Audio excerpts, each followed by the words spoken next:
पलंग के पास जाकर बैठ गया। उसने बुआ के कान में धीरे से कुछ कहा और फिर वहीं बैठकर एक ऐसा काम शुरू किया जिसे करने का विचार उसके मन में दिन से ही चल रहा था। दिलचस्प बात यह थी कि बुआ भी सालों से यही चाहती थी। सुबह जब बुआ उठी तो वह सही से चल भी नहीं पा रही थी। आखिर रात में आर्यन ने ऐसा क्या किया? नमस्कार दोस्तों, आर्यन एक मध्यम वर्गीय परिवार से ताल्लुक रखता था। पिता का निधन बचपन में ही हो गया था और माँ ने ही उसे और उसकी बहन को बड़ी मुश्किल से पाल पोस कर बड़ा किया था।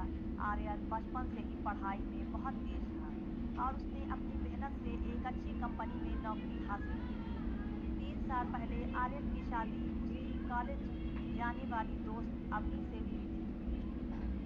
अवनी एक चित्रकार थी। उसके हाथों में रंगों से खेलने का हुनर था। दोनों का विवाहित जीवन बहुत खुशहाल था। वह एक छोटे से फ्लैट में रहते थे जिसकी दीवारों को अवनी ने अपने हाथों से सजाया था। आर्यन का सपना था कि वह कुछ सालों में अपना घर खरीदे और अवनी को एक बेहतर जीवन दे, लेकिन किस्मत को कुछ और ही मंजूर था। एक बारिश की शाम अवनी घर लौट रही थी कि एक गाड़ी ने उसे टक्कर मार दी। कई दिनों तक अस्पताल में लड़ने के बाद अवनी ने आखिरी सांस ली और आर्यन की दुनिया उजड़ गई। अवनी के जाने के बाद आर्यन एक जिंदा लाश बनकर रह गया। वह न तो ठीक से खाता न सोता। उसकी नौकरी चली गई। वह दिन रात अवनी की तस्वीरों को देखकर रोता रहता। माँ और बहन ने उसे समझाने की बहुत कोशिश की, पर आर्यन किसी की नहीं सुनता था। इसी बीच उसे खबर मिली कि उसकी विधवा बुआ जया, जो अकेली रहती थी, उनको हार्ट अटैक आया और वह अस्पताल में है। आर्यन की माँ ने उसे बुआ की देखभाल के लिए भेजा, शायद इस उम्मीद में ही दूसरों की जिम्मेदारी उसे अपने दुख से बाहर निकालने में मदद करेगी। बुआ जया का घर मुंबई के एक पुराने इलाके में था। वह अपनी पति की मृत्यु के बाद से अकेली रह रही थी। उनका बेटा अमेरिका में था और शायद ही कभी संपर्क करता। बुआ का जीवन एक सूनी सी दिनचर्या में बीत रहा था। जब आर्यन बुआ के घर पहुंचा तो वह उन्हें अस्पताल से घर ले आया। डॉक्टर ने कड़े आराम और दवाइयाँ का पालन करने की सलाह दी थी। पिछले कुछ दिनों तो सब कुछ सामान्य रहा। आर्यन बुआ की दवाइयाँ और खाने पीने का ध्यान रखता, लेकिन धीरे धीरे आर्यन ने महसूस किया कि बुआ सिर्फ शारीरिक रूप से ही बीमार नहीं थी, बल्कि वह अंदर से टूटी हुई थी। अकेलेपन और अपेक्षा ने उन्हें गहराई से घायल किया हुआ था।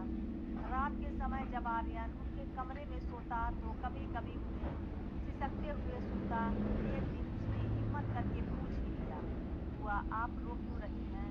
बुआ ने आंसू पोंछते हुए जवाब दिया, कुछ नहीं बेटा, बस बुढ़ापा है, याद सताती है। आर्यन समझ गया वह खुद भी तो इस अकेलेपन और यादों के अंधेरे में जी रहा था। एक शाम बुआ ने आर्यन से कहा, बेटा अलमारी में से वह पुराना एल्बम निकालना, तुझे तेरे फूफा की फोटो दिखाती हूँ।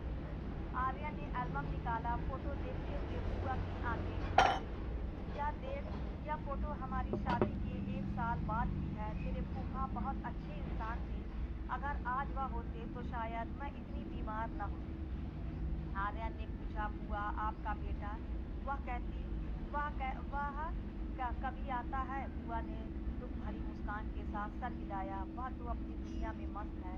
साल में एक बार फोन कर देता है, बस पैसे भेज देता है। मगर पैसे से क्या होता है? दिल तो चाहता है कि कोई बैठकर बात तो करे। यह बात आर्यन के दिल को छू गई। उसे लगा जैसे बुआ उसके अपने दिल की बात कह रही हो। उसे भी तो किसी के साथ बैठकर अपने दिल का दर्द बांटने की तमन्ना थी। धीरे धीरे दोनों के बीच एक अजीब सा रिश्ता बनने लगा। वे दोनों ही जीवन की निराशाओं और टूटे सपनों का बोझ ढो रहे थे। एक दिन बुआ ने आर्यन से कहा, तू भी बहुत दुखी रहता है ना? अवनी की याद सताती है। आर्यन हैरान रह गया। उसने तो बुआ को कभी अवनी के बारे में नहीं बताया था। बुआ मुस्कुराई, तेरी माँ ने बताया था, मैं भी तेरे दुख को समझ सकती हूँ। जब तेरे फूफा गए थे तो मैं भी 3 साल तक सही से जी नहीं पाई थी। उस रात आर्यन ने पहली बार अवनी के बारे में खुलकर बात की। उसने बताया कि कैसे अवनी की मौत ने उसकी जिंदगी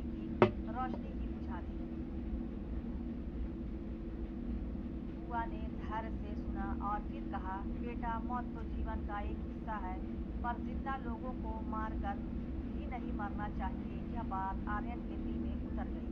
अगले कुछ दिनों में आर्यन ने बुआ के घर को सजाने संवारने का काम शुरू किया। उसने अपनी से सीखे हुए पेंटिंग के हुनर से दीवारों पर खूबसूरत डिजाइन बनाए। बुआ हैरान रह गई। तुझे पेंटिंग भी आती है? आर्यन ने मुस्कुराते हुए कहा। अपनी सिखा गई थी बुआ। की तबीयत में धीरे धीरे सुधार हो रहा था, पर डॉक्टर ने अभी भी भारी काम करने की सलाह दी थी। एक दिन बुआ ने आर्यन से कहा, बेटा, एक काम करना, अलमारी के ऊपर मेरी पुरानी सिलाई मशीन पड़ी है, उसे नीचे उतारना है, कुछ कपड़े सिलने हैं। आर्यन ने कुर्सी पर चढ़कर मशीन उतारनी चाहिए, वह बहुत भारी थी। संतुलन बिगड़ा और आर्यन नीचे गिर पड़ा। बुआ ने घबराकर उसे पकड़ने की कोशिश की, पर दोनों ही जमीन पर आ गए। एक पल के लिए सन्नाटा छा गया, फिर दोनों एक दूसरे को देखकर हंस पड़े, पर उस हंसी के पीछे एक अजीब सी खामोशी थी। आर्यन ने महसूस किया कि बुआ का शरीर उससे सटा हुआ है और वह अचानक शर्मिंदा हो गया। उसने जल्दी से उठकर बुआ को भी उठाया। माफ करना बुआ, मैं संभाल नहीं पाया, आर्यन ने कहा। बुआ ने हल्की सी मुस्कुराहट के साथ जवाब दिया, कोई बात नहीं बेटा, पर तू ठीक तो है ना? उस घटना के बाद से आर्यन के मन में एक अजीब सी बेचैनी पैदा हो गई। वह बुआ के प्रति अपनी भावनाओं को समझ नहीं पा रहा था। एक तरफ तो वह उन्हें माँ की तरह मानता था, पर दूसरी तरफ उनकी नजदीकी और एकांत में बताए गए पल उसके मन में कुछ और ही भावनाएं जगा रहे थे। एक रात आर्यन सो नहीं पा रहा था। उसकी नजर बुआ के पलंग पर पड़ी, जहां वह सो रही थी। चांदनी उनके चेहरे पर पड़ रही थी और आर्यन ने पहली बार महसूस किया कि बुआ अभी भी बहुत खूबसूरत है। उनके चेहरे पर उम्र की झुर्रियां भी थी, पर एक अलग ही किस्म की खूबसूरती थी। आर्यन ने खुद को डांटा, यह क्या सोच रहा हूँ मैं? यह तो गलत है। पर उसका दिल और दिमाग उसके काबू में नहीं था। वह दिन भर बुआ के बारे में ही सोचता रहा। उनकी मुस्कुराहट, उनकी बातें, सब कुछ उसे अजीब सी शांति देता। आखिरकार वह रात आ ही गई जब आर्यन से रहा नहीं गया। रात करीब 1:30 बजे वह उठा और बुआ के पलंग के पास जाकर बैठ गया। उसका दिल जोर जोर से धड़क रहा था। उसने बुआ के कान में धीरे से कहा, बुआ, सो रही हो? बुआ ने आंखें खोली। वह भी सो नहीं पा रही थी। क्या हुआ बेटा? आर्यन ने हिम्मत जुटाई और बोला, मैं कुछ कहना चाहता हूँ बुआ। बुआ ने उसे गहरी नजरों से देखा, मानो वह उसकी आत्मा तक पढ़ रही हो। बोल बेटा, आर्यन ने कहा। मैं जानता हूँ कि यह गलत है, पर मैं रोक नहीं पा रहा हूँ। मैं आपके बिना रह नहीं सकता। एक पल के लिए सन्नाटा छा गया। आर्यन को लगा कि बुआ गुस्सा हो जाएगी, पर ऐसा कुछ नहीं हुआ। बुआ की आंखों में आंसू आ गए। उन्होंने आर्यन का हाथ थाम लिया और बोली, मैं भी बेटा, मैं भी इस अकेलेपन से तंग आ चुकी हूँ। यह वही पल था जब दो टूटे हुए दिल एक हो गए। दोनों ने समाज, रिश्तों और सही गलत की सारी दीवारें तोड़ डाली। उस रात वह दोनों शरीर नहीं, बल्कि दो आत्माएं थी जो एक दूसरे के दर्द को समझ रही थी। सुबह जब बुआ उठी तो वह सही से चल नहीं पा रही थी। शारीरिक कमजोरी तो थी ही, पर उस रात के भावनात्मक तूफान ने भी उन्हें कमजोर कर दिया था। जब आर्यन ने उन्हें नाश्ता लाकर दिया तो दोनों की नजरें मिली और एक अजीब सी शर्मिंदगी और अपने रिश्ते का मिश्रित भाव दोनों के चेहरे पर था। आर्यन, बुआ ने धीरे से कहा, कल रात जो हुआ? आर्यन ने उनकी बात काटते हुए कहा, वह सही हुआ बुआ, हम दोनों के इसकी जरूरत थी। उस दिन के बाद आर्यन और बुआ के रिश्ते में एक नया मोड़ आ गया। वह अब सिर्फ बुआ और भतीजा नहीं रहे, बल्कि दो ऐसे इंसान थे जो एक दूसरे के सहारे थे। आर्यन ने बुआ के घर को और भी खूबसूरत बनाना शुरू किया। उसने बालकनी में पौधे लगाए, कमरों को रंग बिरंगी पेंटिंग से सजाया। बुआ ने भी नया जीवन पाया। वह फिर से हंसने बोलने लगी। उनके चेहरे पर चमक लौट आई। वह आर्यन के लिए उसकी पसंद के व्यंजन बनाती और दोनों साथ बैठकर खाते। एक शाम बुआ ने आर्यन से कहा, तूने मेरी जिंदगी में फिर से रोशनी ला दी है। मैं तो मरने के लिए तैयार बैठी थी। आर्यन ने उनका हाथ थाम लिया। अपने भी तो मुझे जीना सिखाया है। मैं अब अवनी को भूल नहीं सकता था, पर अब मैं समझ गया हूँ कि जिंदगी आगे बढ़ती है। 3 महीने इसी तरह बीत गए। आर्यन ने एक नई नौकरी ढूंढी और बुआ की तबीयत पूरी तरह से ठीक हो गई थी, पर दोनों जानते थे कि यह सब छुपा कर रखना होगा, क्योंकि दुनिया इसे कभी नहीं समझेगी। एक दिन अचानक बुआ के बेटे का फोन आया कि वह अगले हफ्ते भारत आ रहा है।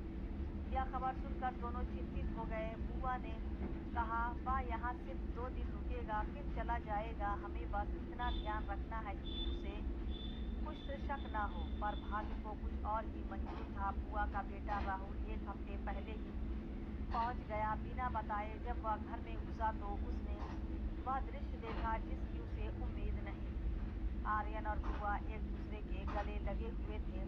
एक पल के लिए तो राहुल को विश्वास नहीं हुआ। फिर गुस्से में उसने चीखना शुरू किया, यह क्या हो रहा है? तुम लोग क्या कर रहे हो? आर्यन और बुआ हड़बड़ा कर अलग हुए। बुआ ने डरी हुई आवाज में कहा, बेटा तू आ गया। राहुल का चेहरा गुस्से से में तमतमा रहा था। हाँ आ गया, और देख लिया कि मेरी अनुपस्थिति में तुम लोग क्या क्या कर रहे हो। यह शर्मनाक है। आर्यन ने समझाने की कोशिश की, भाई साहब आप गलत समझ रहे हैं। चुप। राहुल चीखा, तू मेरी माँ के साथ यह सब कर रहा है, तुझे शर्म नहीं आती?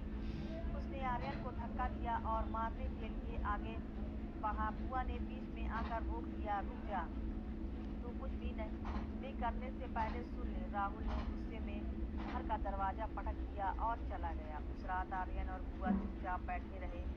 दोनों जानते थे कि अब राहुल इस बात को पूरे परिवार में फैला देगा। अगले दिन आर्यन की माँ का फोन आया। वह बहुत नाराज थी। आर्यन, यह क्या सुन रही हूँ? तू अपनी बुआ के साथ यह कैसा पाप कर रहा है?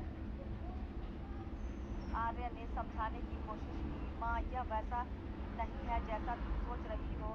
नहीं, माँ ने कड़क कर कहा, तू तुरंत वहाँ से वापस आ जा। लोग क्या कहेंगे? हमारे परिवार की इज्जत मिट्टी में मिल जाएगी। फोन काटने के बाद आर्यन ने बुआ की तरफ देखा। बुआ की आंखों में आंसू थे।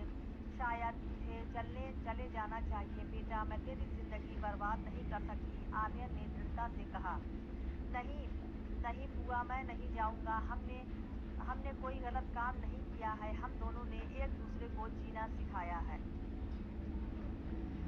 मैं इस रिश्ते को छुपा कर नहीं रखूंगा। अगले कुछ दिनों में परिवार और रिश्तेदारों की तरफ से दबाव बढ़ता गया। सब आर्यन और बुआ की निंदा कर रहे थे। कोई उनकी भावनाओं को समझना नहीं चाहता था। आखिरकार आर्यन ने एक फैसला लिया। उसने बुआ से कहा, बुआ मैं यहाँ से जा रहा हूँ और तुम्हें अकेला छोड़कर नहीं। अगर तुम तैयार हो तो हम दोनों कहीं और चले जाएंगे, नई जगह नई जिंदगी शुरू करेंगे।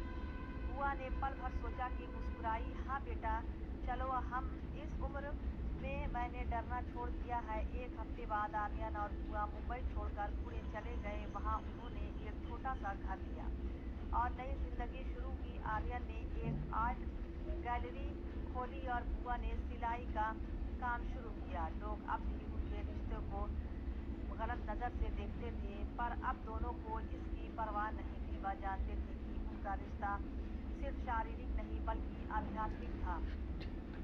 2 टूटे हुए दिल ने एक दूसरे को सहारा दिया था और एक नए जीवन का शाम पुणे की अपनी बालकनी में बैठे बुआ ने आर्यन से कहा, क्या तुझे कभी अफसोस है? आर्यन ने मुस्कुराते हुए जवाब दिया, नहीं बुआ, बिल्कुल नहीं। हमने वह किया जो हमारे दिल ने कहा, और कभी कभी दिल की सुनना ही सही होता है, चाहे दुनिया कुछ भी कहे। बुआ ने उसका हाथ थाम लिया और दोनों चुपचाप सूरज को अस्त होते हुए देखने लगे। उनकी जिंदगी अब पूरी तरह से बदल चुकी थी। इस बार बदलाव खुशहाली लेकर आया था। तो दोस्तों, यह थी हमारी आज की कहानी। अगर आपको पसंद आए तो लाइक कर दें और हमारे चैनल को